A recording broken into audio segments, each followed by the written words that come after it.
Hey there, crypto enthusiasts. Welcome back to our channel, where we break down the latest in blockchain tech.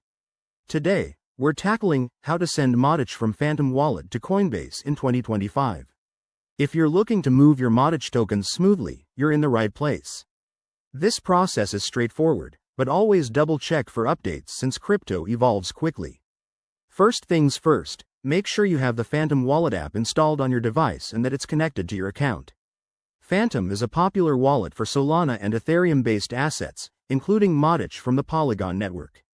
Start by opening the app and logging in securely. Next, locate your MATIC balance in the wallet. It should be under the Assets tab.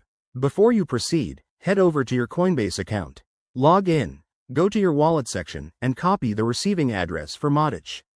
Remember, Coinbase supports MATIC on the Ethereum network, so ensure you're using the correct network, Polygon or Ethereum mainnet. Now, back in Phantom, select the MATIC asset you want to send. Tap on Send or Transfer and paste the Coinbase address into the recipient field. Double-check that address to avoid any costly mistakes.